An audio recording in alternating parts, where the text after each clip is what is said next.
Hi, I'm Scott from Goldwing Docs, and today we're going to talk about what to look for when buying a used Goldwing. Coming up next on Goldwing Docs.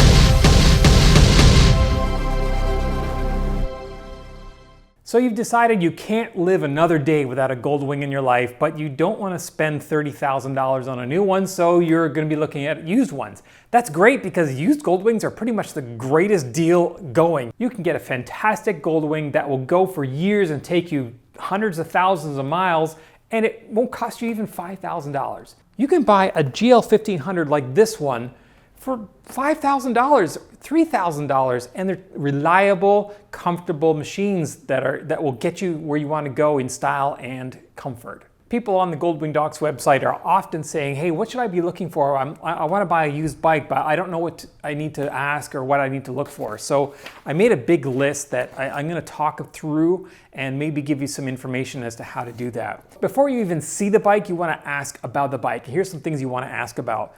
First thing, mileage, obviously. Now, mileage on a Goldwing is kind of a different thing than most motorcycles. So here's a GL 1500 like this one. You can see 100,000 miles on it. When you think 100,000 miles on a motorcycle, it's ready for the scrapyard. A 1500, it's practically just broken in. People get 200, 300, 400. There are people with 1,000,000 miles on a GL 1500. These things go forever. So don't be scared off by a higher mileage Goldwing. Unless other things are commensurate with that. You know, if it's in poor condition, hasn't been maintained. Really, maintenance is the key. A clear title. Obviously, you don't want to buy a motorcycle without a title because A, it's probably stolen, or B, there's a lien against it and someone's going to come repossess it from you. Maintenance records. If somebody has maintenance records for a motorcycle, gold star. You can look at it and you know that motorcycle's been taken care of. You can see what's been done. You know that the timing belts have been done. One of the most important maintenance items on a Goldwing. So obviously ask for maintenance records. They can email you that. If someone sends maintenance records to me and I can look and see his thing's been really well maintained, that's going to the top of my list of the bikes I'm going to be looking for. Accidents, has it been in any accidents?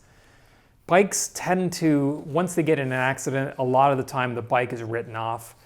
Sometimes they can be fixed. Many times, if it has anything that involves the frame at all, the frame is bent, the bike will never ride properly again. Now, if it was just dropped and maybe some of the plastic got replaced, that's probably all right. But if there's anything involving the frame, I would probably stay away. Does the bike have any electrical or mechanical issues? If it does, they're probably going to lie and say no, but it doesn't hurt to ask. If they know of something and it's simple, maybe you can knock the price down a little bit. Are they willing to do an inspection, be it with a dealer or a knowledgeable Goldwing person? Dealers typically, I would not go to a dealer for an inspection. They don't really know the bikes as well as some of the independent mechanics. What I've done in the past, and in fact what I've did for this bike, I bought this bike from a owner in Chicago. I went onto the Goldwing Docs website and I said, hey, anybody knowledgeable about 1500s in the Chicago area that can go check out this bike for me. The members on the Goldwing Docs website are very friendly people, and I had multiple offers from people saying, hey, yeah, I'll go look at it for you. I guarantee if you post on there asking for someone to look at a bike for you, you will get people who will go and check it out and give you an opinion as to whether it's worth going out to actually get that bike or even look at that bike. So now you've gotten past that. You've actually gone to visit the bike. You want to see, where is it being stored? Is it outside under a cover? Is it outside in the rain? Is it inside a garage? Is it heated? Is it not? So that makes a difference as to how well the bike weathers and how the bike is aged. You can tell a bike that's been sitting outside because it's weathered. The sun fades things, it dries things out, they get cracked. Check the odometer. Does it match what the seller said that it was? If it's an older bike, which doesn't show 100,000, has the odometer rolled over 100,000? Is it showing 35,000, but it's actually 135,000? You might want to check the rest of the condition of the bike just to be sure. The trip reset button. Does it work? Does it stick? Mine actually sticks. It's my own fault because the last time I had the dash apart, I reassembled it a little bit wrong, but next time I take it apart, I'll fix it. But does it work? Does it actually reset the trip odometer? The windshield. Is it clear? Are there scratches? Are there swirls? Bring a flashlight. Take the flashlight, shine it along the edge of the windshield, and see. Check the headlight. Do the same thing. Take your flashlight, shine it along the edge. Are there scratches, swirls, cracks? And the gauges itself. Take your flashlight, shine it along, check for swirling, check for anything other than dust, which you see on mine. But you want to make sure that that's clear and not cloudy so that you can see your gauges properly. Rear view mirrors. Are they broken? Are they cloudy? Are they scratched? Check the overall condition of the paint and the plastic. Are there cracks? Is it clean? Is it dirty? Are there scratches? Minor little scratches like this, I probably wouldn't worry about. Check the edge of the mirror. Has the bike fallen over? This one obviously did. The owner before me dropped this bike in a parking lot. Wind deflectors. Does it have aftermarket wind deflectors on it? Are they solid? Do they move easily? Make sure they're not cracked. Air vents. Do they work? Are they seized? Do they move? Can you adjust them? Make sure they aren't broken or cracked. Make sure the controls work. That includes if you have one on your windshield. Does it open? Is it cracked? Does it function? Check the condition of the seat. Does it have any cracks or tears? This one had a tear on a seam right here that was professionally repaired. That patch has been on there for over 10 years and it's never changed, so this has been a really good repair. Check the seat back if it has one. Storage compartments. On the 1500, these things break all the time. You can see this one here is broken. I need to fix it. The door comes right off. I do have a tie on here so I don't lose it, but this is something that I need to fix and is a very common item that gets broken on Goldwings. The locks, do they function? Do they have the keys for them? And check all the storage compartments to make sure they all lock and they all function. Luggage rack, if it has one, is it installed correctly? Has it started to crack where it's been installed? You can see here, this one started to crack here before I installed reinforcements inside the trunk. You can see my reinforcements here. That stopped the cracking. The tools and the manuals, does it come with both the toolkit and the manual included? Intercom, does it have one? Does it have the correct jacks so that they can actually function and you can plug in headsets?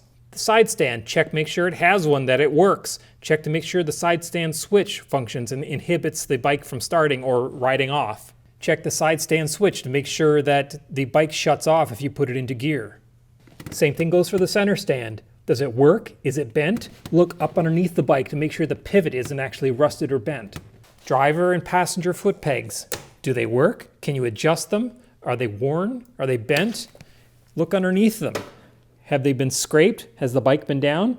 This one is a little bit scraped because I drag it on the ground on corners, but other than that, it's in good shape. And talking about crashes, check underneath the crash guards. See if they're scraped or rusted. You'll see it looks like someone's taken a file to the bottom of it if the bike has actually been crashed and slid along the road. Does the bike have a belly pan? Obviously the 1500 doesn't. 1800 bikes can get an aftermarket belly pan. If it has one, check to see if it's there and if it's in good condition. Check the exhaust for rust. I've got a little bit of surface rust on this exhaust. Check the mufflers. Give the mufflers a hit. You don't want to hear any noise or any rust rattling around in there. Look up the tip of the mufflers. Can you see rust in the baffles? Front and rear brakes. Make sure you have good pressure on both the front and the rear brake pedals. Obviously on some of the Goldwings you can't actually look at the condition of the brakes without taking out the rotor covers. If you want to do that, you can. If not, you can reach in, you can feel the condition of the rotors, make sure they're not too grooved. On some bikes you can actually see the brake pads to see if they're worn or not. Check the tires. Are they worn? Check the wear marks. Look for scalloping. Take your flashlight, shine it along the edge of the tire and look for scalloping. Check the clutch. With the motorcycle running, you can check where the friction point is. Make sure it moves smoothly and actually does what it's supposed to do. Same goes for the throttle. Open it all the way. Make sure it snaps back on its own. This one's a little sluggish, but it is cold in here. I probably need to lubricate these cables. Check the shifter. Make sure it actually shifts properly, doesn't wiggle, isn't worn or bent from crash damage. Check the reverse functionality. Make sure it actually functions and does what it's supposed to do. You'll have to have the bike running in order to test this. Check the turn signals. Make sure they flash on the dash, on the front of the bike, and on the rear of the bike. Check the headlight functionality. Make sure the high and low beam works. If you have hazard lights, check to make sure they function. Check the horn. Does it function? If it has a radio, check that the radio works. Make sure all the speakers function. Fade from front to rear and left to right to check each speaker individually. If you have a CB and you have a friend who rode his Goldwing, maybe you can talk back and forth and make sure the CB actually functions. Check the antennas. Are they bent? Do they fold down properly? Check the cruise control. Make sure you can turn it on and off. You won't obviously be able to test it until you actually take it for a test ride, if you are able to do that. Check that the kill switch actually works. Check that the lights actually work. High beam, overdrive, neutral, reverse, side stand, all the different lights, make sure that they actually light up when they're supposed to. Check the engine gauges, make sure the heat and fuel both operate.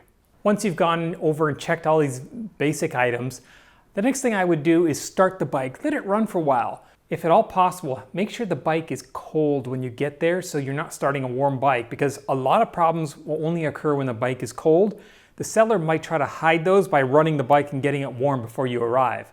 So ask him to make sure that the bike has not been run, that it's cold when you get there to see it. That way when you start it, you can see how it behaves when it's cold. This is particularly important for carbureted Goldwings. If you can, let it go through a couple cooling fan cycles. Check to make sure the throttle operates as you expect it to. At this point, you could maybe check the reverse, check the clutch friction zone, check the shifter operation, check the side stand, kill switch, that sort of thing. Shut the bike off, let it sit for a couple minutes, check the oil on the dipstick. Is it filthy? Is it the correct level? Is there anything that looks like mud or light brown? That would indicate a possible head gasket problem. Check the coolant reservoir. Is there any oil showing in the coolant reservoir? Again, head gasket issue. Look underneath for any leaks. You don't want any oil leaks, coolant leaks. Especially check the water pump. Make sure there's no coolant leaking from in or around the water pump. The last thing on my list is test ride. I am not a huge fan of test rides, either as a seller or a buyer. For a seller, there are huge, huge liability issues. If somebody gets on your bike that you're selling, do they have insurance? Do they even have a motorcycle license? If they go out and get hit by a truck, is their family going to turn around and sue you? What happens if your motorcycle breaks and they crash and are injured or killed? That's liability on you. Does your liability insurance cover that sort of thing? Most people have $100,000 of liability, if that. Is that going to cover $1 million lawsuit?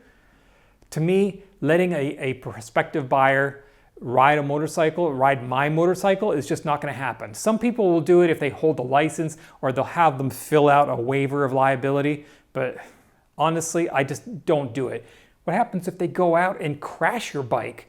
They come back, sorry, the bike is no good, it's crashed, see you later. Now you have a wrecked bike. Hopefully you have insurance, but that's a hit on your insurance that you're going to have to take to pay for the bike that they wrecked. Test riding for prospective buyers, not going to happen, at least for me. How about as a prospective buyer? Do you want to test ride a motorcycle that you're thinking about buying?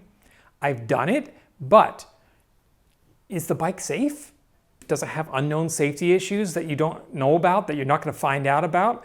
Are you familiar with the bike? Are you going to crash it because you're not familiar with how the bike operates or feels?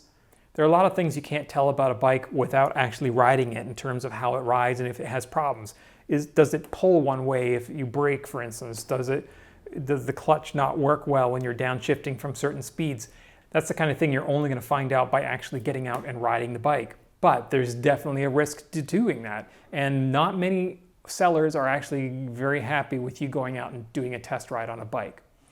Dealers that are selling bikes, it depends.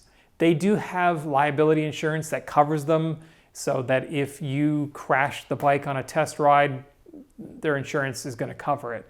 So most dealers will allow you to test ride a bike. Most private sellers, I find, will not. So I know this is my list that I came up with last night as I was sitting on the couch. If you have any other items that you think I missed out of or didn't think of, or ideas about different things you would look at, please leave them in the comments section below. I'm going to take this list, I will post it in the reference section on the Goldwing Docs forum, and if you have any ideas of things you want to add, please do it there as well. And of course, the Goldwing Docs forum, if you haven't checked it out yet, what are you waiting for? We've got the largest forum on the internet, over 90,000 Goldwing owners from around the world, lots of experts waiting to help you with any problem or issue you might have, lots of friendly people who just want to say hi and talk about Goldwings. So come check us out. I'll put a link in the description below. If you like what you saw here today, please click like and subscribe, then click that little bell next to the subscribe button. That lets you get a notification every time we post a new video, and it really helps us out. And of course, any questions, problems, comments you have, post them in the comments section below. We read all of them. Thanks for watching.